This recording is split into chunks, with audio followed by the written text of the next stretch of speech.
The rain poured heavily over the streets of Manila. Water rushed down the sidewalks like desperate rivers, while thunder cracked through the sky. Alon, a delivery rider in his early 20s, pulled his motorbike under a rusted awning, waiting for the storm to ease before heading to his next stop. He took off his helmet and wiped his wet face, sighing. Just another ordinary night until something caught his eye. Among the piled-up garbage bags on the curb was a torn cardboard box, and inside it an old envelope. Soaked, but still legible. Drawn by an inexplicable curiosity, Alon knelt down and picked it up. On the envelope it read, "To the love I lost." Alon's heart pounded harder. It was as if those words spoke directly to a pain he didn't even know he carried. He carefully opened the envelope and pulled out the letter, trying not to tear the fragile paper. The ink was smudged in places, but still readable. "Daniel, if you're reading this, it means I finally found the courage. Years spent looking for you, wondering if you ever thought of me." Alon stopped reading. Who was Daniel? Who wrote this letter, and why was it lying in the trash as if it didn't matter? But to Alon, it already did. Something deep inside told him this letter needed to reach its destination, even if it was 20 years too late. In his tiny apartment, Alon placed the letter on the table next to a noisy fan that turned lazily. He gently dried it with a tissue, careful not to damage the already smudged words any further. The night was quiet except for the rain tapping softly against the window.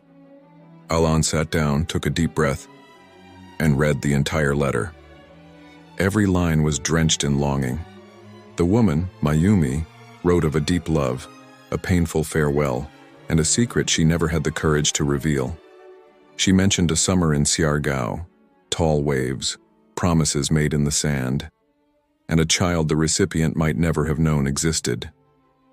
"Daniel, I waited for you, until the last boat left, until the sun set without you showing up. But life went on, even with this hole in my chest. I kept your name, your smile, your laughter. And this boy, he has your eyes." A chill ran down Alon's spine. This wasn't just a love letter, it was an apology, a cry stifled for 2 long decades. And more than that, it was a calling. He looked again at the crumpled photograph that came with it. The woman in the picture smiled at the sea, her long hair blowing in the wind. In her eyes there was something Alon couldn't quite explain, as if she was still waiting for someone, even after all this time. The next morning, the skies over Manila were still gray, but something inside Alon was restless. He couldn't stop staring at the photograph. The woman smiled in front of a turquoise sea, likely taken on one of the southern islands. Behind her, a windblown palm tree and a faded sign that barely read, "Siargao Dive In." Siargao. Alon had never been there, but he knew it was famous for its waves and its silence, a paradise where people went to escape or to find themselves. He searched Siargao Dive In on his phone. Few results, almost nothing recent. Maybe it didn't exist anymore. But there was something in that image that haunted him. This woman, Mayumi. It was as if he knew her. Not her face, but the feeling she radiated. On impulse, Alon printed the photo and the letter. He took the day off and went to one of the few people in his neighborhood who seemed to know everything, Mang Ramon, the old cobbler on the corner. Mang Ramon, with his white beard and sharp eyes, held the photo gently. Silence. He furrowed his brow, then let out a slow sigh. "Mayumi, my God," he whispered. "What did you say?" "That woman, she vanished after Typhoon Sendong. No one ever saw her again. Only rumors remained." A chill ran through Alon. He was standing at the edge of a story no one dared to uncover. But he was already in too deep to turn back. Mayumi's name wouldn't leave Alon's mind. For days he talked to old neighbors, visited tiny libraries, searched online forums about Siargao Dive In, and disappearances after Typhoon Sendong, which struck the Philippines in 2011. Almost no one remembered her, but one comment in a forum caught his eye. She used to paint, lived near the beach, disappeared after the storm, but someone said her daughter still lives in Siargao. Daughter? That changed everything. If Mayumi had a daughter, maybe she knew the truth, and maybe she was the one mentioned in the letter. The child, with his eyes. Alon didn't hesitate. He gathered the little money he had, packed his bag, and headed to Siargao. When he arrived, he was greeted by a salty breeze, a clear sky, and the sound of waves crashing against the rocks. Everything felt simple and poetic, like a living memory. Walking through a trail lined with coconut trees, he found a small art gallery with paintings hanging from strings and the scent of fresh paint in the air. A young woman was painting quietly, focused on a blue canvas. Her black hair flowed over her shoulders like waves. Alon approached her, hesitant. "Excuse me, do you know someone named Mayumi?" She stopped painting, looked up slowly, and in that instant Alon knew. Her eyes were exactly like the ones described in the letter. Her name was Tala. The moment Alon mentioned Mayumi, the air around them seemed to shift. The young woman set down her brush, wiped her hands on a cloth stained with color, and stayed silent for a few seconds. "She was my mother," she said in a low voice barely above a whisper. Alon felt a tightness in his chest. Hearing it confirmed made everything feel even more real. He reached into his backpack, pulled out the letter and the photograph, and handed them to Tala gently. She took them as if they were sacred. Slowly, she sat on a wooden bench and read the letter from beginning to end without saying a word. By the time she finished, her eyes were filled with tears. "I thought all the letters were burned," she whispered. "All of them?" Alon asked, confused. Tala nodded. "My mother wrote dozens. She never had the courage to send any of them. She kept them hidden in a wooden box. I found them after she passed away." The wind blew softly as if honoring the moment. In the distance, the ocean whispered. Tala stood and led him to a small room in the back of the gallery. In the corner sat an old box, its hinges rusted with time. She opened it carefully. Inside were dozens of envelopes, all addressed to the same name, Daniel Cruz. "Do you know who he is?" Alon asked. Tala took a deep breath and shook her head. "See, no. My mom never said. She only ever told me that the love of her life was a mistake that never got corrected." She picked up one of the letters, read it silently, then gave a soft, sad smile. But still, she never stopped loving that mistake. There was pain in Tala's words, but also a gentle kind of peace, as if she had lived with such a constant absence. It had simply become part of her life. Alon watched her. In that moment, he realized this was no longer just about curiosity. It was a deep desire to give this story the ending it never had. To deliver that last letter, and maybe return a lost piece of the past to those it belonged to. That night, Tala took Alon to the beach. It was a hidden cove where the waves crashed hard against black rocks. The starlit sky reflected on the water, creating a silver shimmer that felt almost magical. "My mother used to come here whenever she felt lost," Tala said, barefoot on the sand. "She said the ocean answered better than people did." Alon remained silent, listening to the waves as if they were voices from the past. Then Tala shared something she had kept inside for a long time. Before she died, she told me she could never forget that summer in Siargao. She met Daniel here by chance. He was an American backpacker traveling across the Philippines. They were together for 2 months. 2 months that, she said, felt like a whole lifetime. She paused. The wind was stronger now. When he left, she felt something was wrong. She sent letters but never got a reply. Then the typhoon came, and everything changed. Alon looked out at the sea, feeling the weight of the story. It was as if the waves carried not just salt but unspoken memories, unresolved love. "And your father?" he asked gently. Tala gave a bitter smile. "I never knew him. My mother said he was part of a story that never had an ending, and maybe that's why she never started another." The words lingered in the air like salty wind. "Do you want to find him?" Alon asked. She hesitated, gazing toward the horizon. "I want to understand. I want to know if he knew, if he searched, if he felt anything."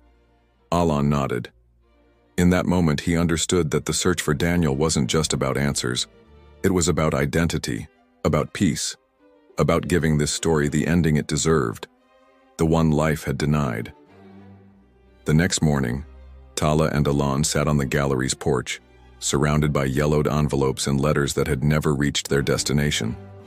Handwritten dates marked each one: 2003, 2005, 2008.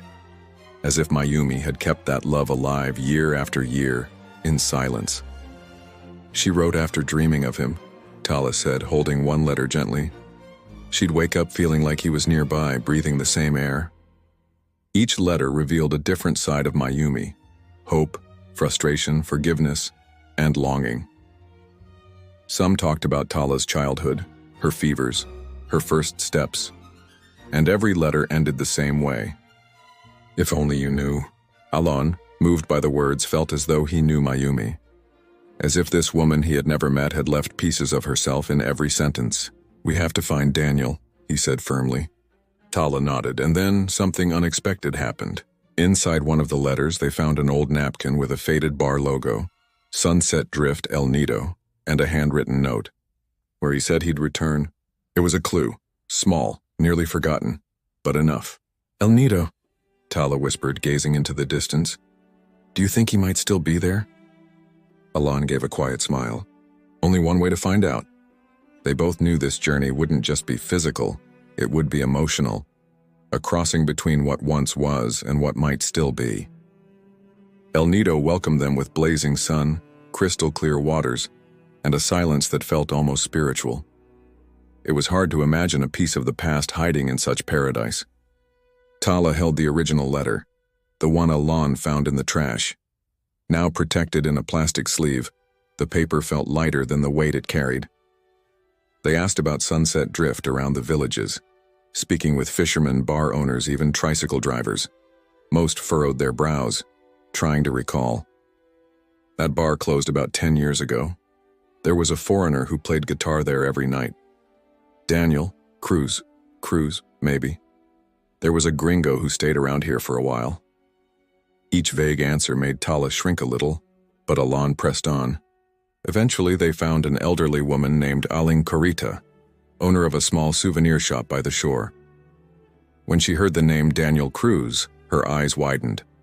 "He lived here, yes, worked in diving, stayed for years, quiet man, kind, but he left after receiving bad news, disappeared."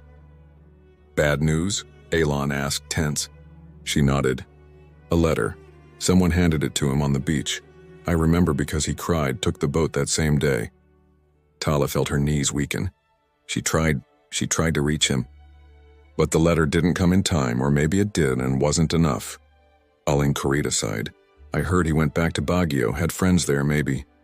Maybe he's still alive." Baguio, mountains, cold air, and perhaps the end of this road. Tala looked at Alon, eyes full of hope and fear. "Will you come with me?" He didn't hesitate. Until the end.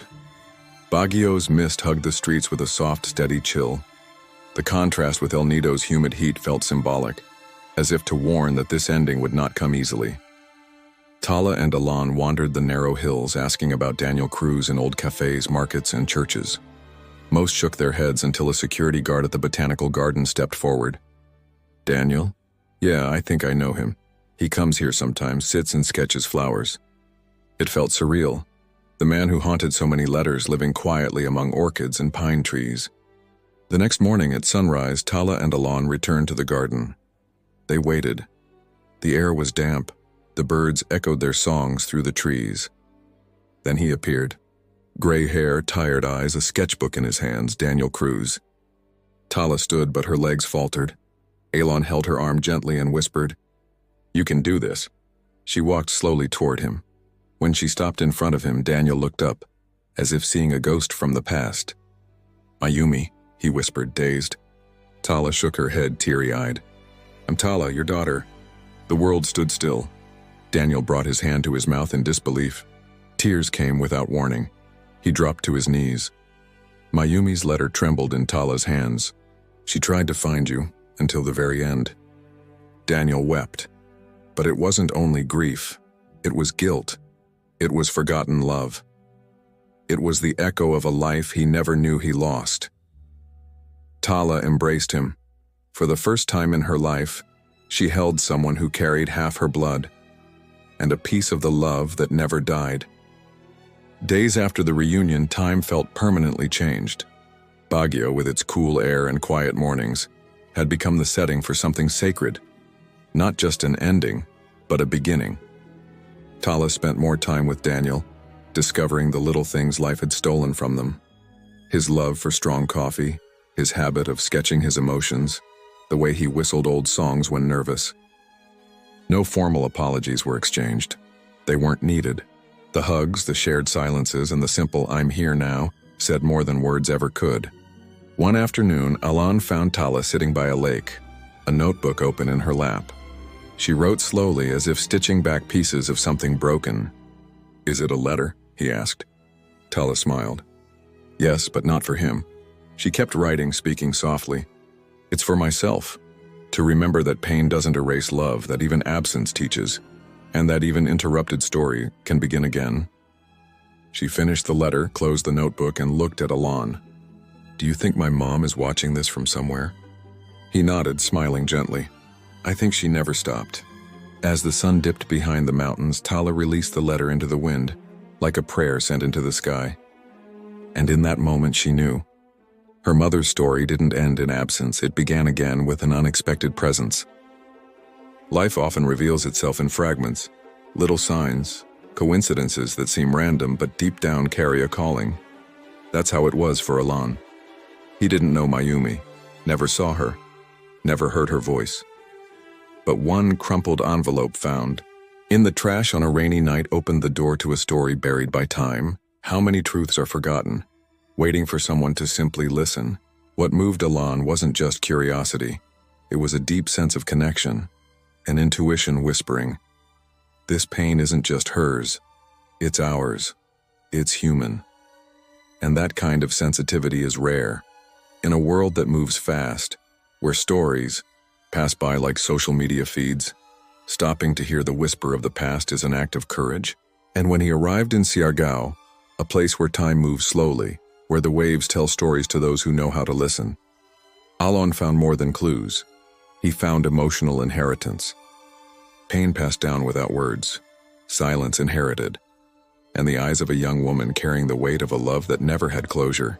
Tala represents everyone born from absence, children of interrupted stories, people walking through life carrying questions no one dared to answer. And yet she paints, she creates, she turns absence into art. Life almost poetically placed Alon there not just to discover, but to complete, to be a bridge, to be the echo of something Mayumi was never able to scream.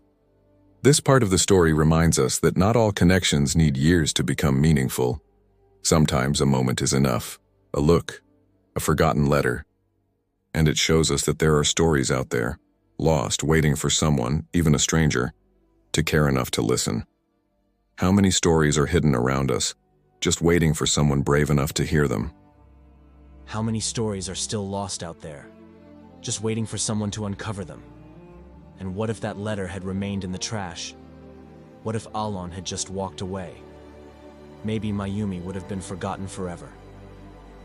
But all it took was one gesture, one curious glance, one decision, to change everything. And now I ask you, how many letters like that are still out there, waiting to be read? How many truths are buried in stories no one ever dared to finish? If this story touched your heart in any way, leave a like. It tells YouTube that this content deserves to reach more people. Drop a comment below. How did it make you feel? And where are you watching from? Type your city or country. We love knowing how far these emotions are traveling. Share this video with someone who needs to hear this. Maybe a friend, a relative, someone who lived a love interrupted, or someone who still believes in the power of unexpected connections. Subscribe to the channel right now, because here, every story has a purpose, an emotion, and an ending you'll never see coming. And listen, in just a few seconds, a link to the next video will appear on your screen. Click it without hesitation, because the next story might be even more surprising than this one. See you there.